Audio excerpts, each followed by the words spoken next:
তো আপনারা দেখতে পাচ্ছেন এগুলো হচ্ছে গরুর দুধের ছানা।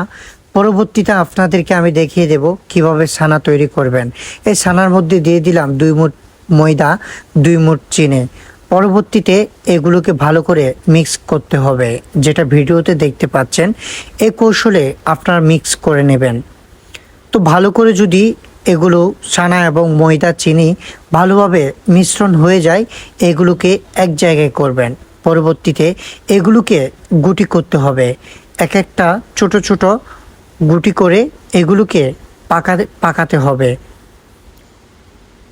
তো দেখতে পাচ্ছেন আমি এগুলোকে পিস পিস করে নিচ্ছি, আপনারাও এইভাবে পিস পিস করে নেবেন।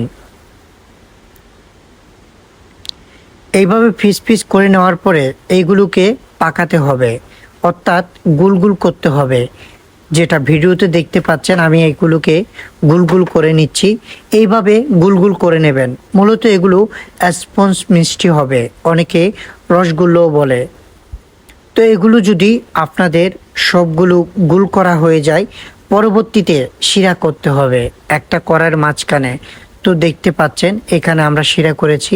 শিরার মাঝখানে এই মিষ্টিগুলোকে ঢেলে দিচ্ছি, কাঁচা মিষ্টিগুলোকে। তো কাঁচা মিষ্টিগুলোকে এখানে ঢেলে দেওয়ার পরে এগুলো আপনার দেখতে হবে যেন প্রত্যেকটা মিষ্টি শিরার নিচে ডুবে যায়। ভিডিওটি দেখতে পাচ্ছেন এইভাবে কিন্তু মিষ্টিগুলোকে ডুবিয়ে নিতে হবে। একটা বলের মাঝখানে দিয়ে দিচ্ছি 2-3 বাটি চিনি। 2-3 বাটি চিনি দিয়ে এখানে দিতে হবে গরম পানি। গরম পানি দেওয়ার পরে ভালো করে চিনি এবং এই গরম পানিকে মিশ্রণ করতে হবে। মিশ্রণ করার পরে দেখতে হবে মিষ্টিগুলো হয়েছে কিনা। তো দেখতে পাচ্ছেন এইভাবে নাড়িয়ে এগুলোকে মিশ্রণ করে নেবেন। তো এখানে দেখতে পাচ্ছেন এই মিষ্টিগুলো হয়ে এসেছে, অর্থাৎ নামানোর সময় হয়ে গিয়েছে। এই দেখতে পাচ্ছেন গরম পানি, সেইখানে মিষ্টি 2-1টা দিয়ে দিলাম। অর্থাৎ মিষ্টি কেমন হলো এটা স্যাম্পল দেখছে। স্যাম্পল দেখার পরে মিষ্টি হয়ে এসেছে। এখন আমরা প্রত্যেকটা মিষ্টি নামিয়ে দেব। মিষ্টিগুলো নামানোর সময় হালকা হালকা পানি খাওয়াতে হবে শিরার মাঝখানে। তো দেখতে পাচ্ছেন আমাদের মিষ্টি হয়ে গেল।